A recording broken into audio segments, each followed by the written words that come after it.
حضرت دحیہ کلبی رضی اللہ تعالیٰ عنہ کہتے ہیں یا رسول اللہ زمانہ جاہلیت میں مجھ سے ایک بہت بڑا گناہ ہو گیا، آج بھی اس کے کرنے کی وجہ سے مجھے پچھتاوا ہو رہا ہے۔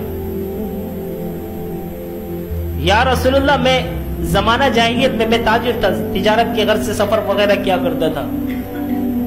میں جب سفر میں جا رہا تھا تو میں اپنے بیگم کو کہا، وہ بیگم حاملہ تھی، اور میں اپنے بیگم کو نصیحت کر کے جا رہا ہوں کہ اگر بیٹا پیدا ہوا تو اس کو پال پوس کر بڑا کرنا، اس کا خیال کرنا، اس کو تربیت دینا، اور اگر بیٹی ہو تو اسی وقت اس کو زندہ دفنا دینا چپ چاپ۔ تو میں سفر میں تھا، کئی مہینوں بعد میں واپس آیا، پیچھے سے میرے گھر میں بچہ پیدا ہوتا ہے، وہ بیٹی پیدا ہوتی ہے، بیٹی۔ تو میری بیگم میرے کہنے کے مطابق اس بیٹی کو دفناتی نہیں ہے، بلکہ اس کی پرورش کرتی ہے، اور اسی پرورش کے دوران میں کئی مہینوں بعد سفر کر کے جب گھر میں آتا ہوں تو دیکھتا ہوں ایک چھوٹی سی ننھی سی پھول جیسی بیٹی، بچی، وہ دوڑتے ہوئے میرے پاس آتی ہے اور میرے ٹانگوں کو آ کر پکڑ لیتی ہے اور کہتے یا ابا، اے ابا جان، یا ابا جان، اور میں اس بچی کو زور سے دھکا دیتا ہوں، کہتا ہوں یہ پیچھے ہٹو، کون ہے یہ؟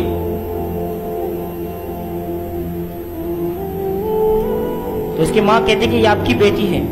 تو میں بیگم کے ساتھ سخت جملے اور سخت الفاظ میں کہتا کہ میں نے تمہیں کہا نہیں تھا کہ میرے جانے کے بعد اگر بیٹا پیدا ہوتا تو اس کی پرورش کرنا، اور اگر بیٹی ہو تو اسی وقت دفنا دینا؟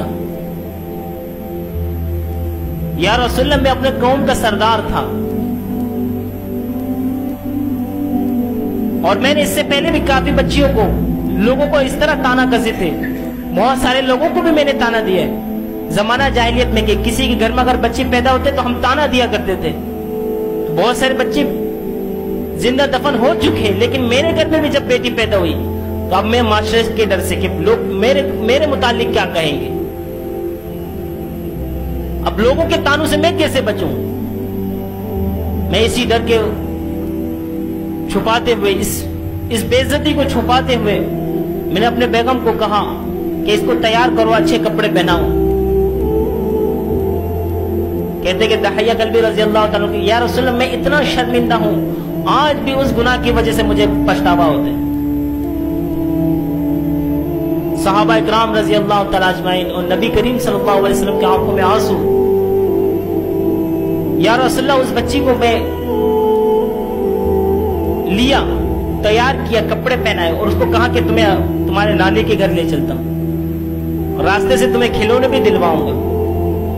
اور وہ پورے راستے ننھی سی بچی میرے ساتھ جاتی اور کہتے کہ ابا مجھے کھلونے دلائیں گے، ابا مجھے کھلونے دلائیں گے، مجھے نانی کے گھر لے جائیں گے۔ لیکن میرے اندر جو شیطانیت تھی وہ مجھے پتا تھا کہ میں کیا کرنے جا رہا ہوں۔ چلتے چلتے چلتے چلتے ایک بیابان میں پہنچا، پہنچنے کے بعد میں گڈھا کھودنا شروع کر دیا سخت دھوپ میں۔ اب دھوپ میں جب میں گڈھا کھوتا ہوں مجھے پسینہ بھی آ رہا، دھوپ بھی لگ رہی ہے۔ وہ چھوٹی ننھی سی بچی اپنے معصوم ہاتھوں سے اپنے دوپٹہ نکال کر میرے پسینے کو صاف کر رہی ہے، اور کبھی دھوپ سے بچاؤ کے لیے اپنے دوپٹے سے مجھے چھاؤں دے رہی ہے۔ مجھے اس کی ان حرکتوں پر ترس بھی آ رہا ہے، لیکن دوسری طرف یہ بات میرے دماغ میں چل رہی ہے کہ خاندان والے، قوم قبیلے والے تانا دیں گے بیٹی کی ولادت پر، پیدائش پر۔ میرا سینہ پتھر کا بن چکا تھا، میرے سینے میں دل نہیں تھا، پتھر موجود تھا، لیکن میں قوم اور قبیلے کے تانے کو سامنے رکھتا تھا۔ اس بیٹی کی محبت اور لاڈ کو میں نے اپنے آنکھوں سے اور اپنے نظروں سے دور کیا ہوا تھا۔ جب بیٹی دیکھتے کہ میں گڈھا کھودتا تو وہ میرے ساتھ بھی مٹی نکالتی ہے۔ مجھے اس کی اس معصوم حرکتوں پہ ترس بھی آ رہا ہے، لیکن کیا کروں یا رسول اللہ، مجبور تھا قوم کے ہاتھوں۔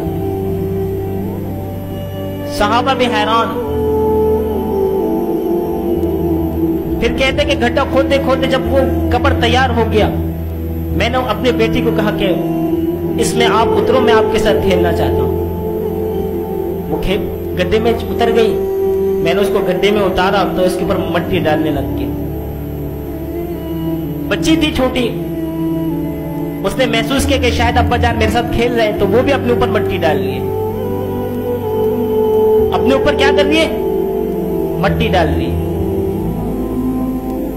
لیکن جب ڈالتے ڈالتے ڈالتے مٹی جب اس کے سینے تک پہنچی تو اس کے سانس گھٹنے لگا۔ بچی کہنے لگی ابا جان مجھے تکلیف ہو رہی ہے، تو میرے اندر تو سینے کے اندر تو دل تو موجود تھا نہیں، وہ پتھر ہو چکا ہے، تو میں مزید اور مٹی ڈال رہا ہوں۔ بچے پکار رہے ابا جان مجھے کھلونے نہیں چاہیے، مجھے نانی کے گھر نہیں جانا ہے، ابا جان مجھے اس گڈھے سے نکال دیں، مجھے کھلونے بھی نہیں چاہیے، نانی کے گھر بھی نہیں چاہیے، مجھے کوئی چیز نہیں چاہیے، بس مجھے اس گڈھے سے نکال دے اور میرے ماں کے پاس مجھے لے جائے۔ داہیہ کلبی رضی اللہ تعالیٰ عنہ کہتے کہ یا رسول اللہ وہ بچی بار بار مجھے یہ آواز دیتی رہی، حتیٰ کہ جب اس کے سر تک وہ مٹی پہنچ گئی، وہ چیخنے لگی، چلانے لگی کہ ابا جان آپ مجھے کیوں دفنا رہے؟ قرآن میں ہے نا بِأَيِّ ذَنبٍ قُتِلَتْ، وہ جو زندہ درگور بچیاں قیامت کے دن اپنے ماں باپ سے کہیں گے کہ ابا جان آپ نے مجھے کس جرم میں دفنایا تھا، کس جرم میں قتل کیا تھا؟ یا رسول اللہ اس وقت بھی مجھے اپنے بیٹی پر ترس آ رہا تھا، لیکن آنے کے باوجود مجھے وہ قوم اور قبیلے کے وہ تانے یاد آ رہے تھے، معاشرہ مجھے کیا کہیں گے کہ بیٹی کو ابھی تک زندہ دفن نہیں کیا۔ جب وہ دفن ہوتی ہوتی جب اس کی انگلیاں اور اس کے ہاتھ کچھ باہر نظر آ رہے تھے تو میں نے زور سے اس کے اوپر پتھر مار کے اوپر سے مٹی ڈال کے بند کر دی۔ وہ چیختی چلاتے ہوئے ایک جملہ کہہ گیا، ایک جملہ، قرآن کی ایک آیت ہے کہ وَمَا أَرْسَلْنَاكَ إِلَّا رَحْمَةً لِّلْعَالَمِينَ، اے نبی ہم نے آپ کو تمام جہانوں کا رحمت بنا کر بھیجا ہے۔ وہ بچی اس وقت دفن ہوتے ہوئے کہہ رہے کہ یا اللہ ایسا نبی بھیج جو تمام لوگوں پر رحمت بن کر نازل ہو۔ لیکن جب مجھے پتا چلا کہ مکے میں ایک شخص آیا ہے جو بچیوں کو زندہ درگور ہونے سے روکتا ہے، وہ محمد صلی اللہ علیہ وسلم کی ذات ہے، تو مجھے یقین ہو گیا کہ یہ میری بیٹی کی پیشن گوئی تھی۔ صحابہ اکرام رضی اللہ تعالیٰ عنہ اجمعین اور نبی صلی اللہ علیہ وسلم کی آنکھوں سے آنسو جارو، داہیہ کلبی کو 3 دفعہ دھکا مارا، حالانکہ ایمان لینے آیا، اسلام قبول کرنے آیا، لیکن 3 دفعہ دھکا مارا، داہیہ کلبی یہ تو نے کیا کیا، داہیہ کلبی یہ تو نے کیا کیا؟ یا رسول اللہ میں مجبور تھا، قوم کے ہاتھوں، قبیلے کے ہاتھوں، خاندان کے ہاتھوں، معاشرے کے ہاتھوں، کہ یہ لوگ کیا کہیں گے۔ یہ دور گزر چکا ہے، لوگ اپنے ہاتھوں سے اپنے بیٹی کو دفن کرنے پر فخر محسوس کیا کرتے تھے۔ ایک شخص دنیا میں آیا جس کے آنے کے بعد یہ سلسلہ ختم، بیٹیوں کو جینے کا شعور ملا، عورتوں کو عزت ملی، غلاموں کو عزت ملی، غریبوں یتیموں فقیروں کو عزت ملی، کس کے صدقے؟ محمد مصطفیٰ صلی اللہ علیہ وسلم کے صدقے۔ ہر طرف بے حیائی، ہر طرف گمراہی، ہر طرف ظلمت ہی ظلم، لیکن نبی صلی اللہ علیہ وسلم کے آنے کے بعد، اور نبی صلی اللہ علیہ وسلم نے فرمایا، حضرت انس رضی اللہ تعالیٰ عنہ کی روایت ہے کہ من عال جاریتین حتی تبلغ جاء یوم القیامت انا وہوا، راوی کہتے کہ وَضَمَّ أَصَابِعَهُ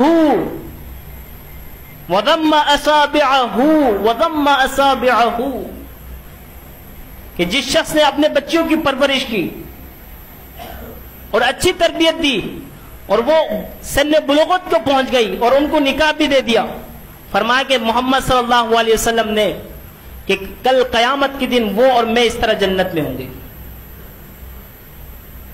آج کچھ نام نہاد لوگ کہتے ہیں کہ عورتوں کی حقوق، عورتیں حقوق، وہ کوئی حقوق نہیں دیتے. روئے زمین کی تاریخ میں اگر کسی نے کسی کو حقوق دی ہے تو وہ محمد صلی اللہ علیہ وسلم کے آنے کے بعد عورتوں کو حق ملی ہے. جب بچی پیدا ہوتی ہے، جب بچی پیدا ہوتی ہے، ماں کے گود کوپ میں ہوتی ہے، تو اللہ تبارک و تعالیٰ کی طرف سے ندا آتے ہیں کہ اے بیٹی جب تو دنیا میں جائے گی میں تیرا باپ کا دست بازو بن جاؤں گا. جب بیٹی پیدا ہوتی ہے، اور فرمایا کہ جس گھر میں بچی پیدا ہوتی ہے اللہ کی رحمت نازل ہوتی ہے.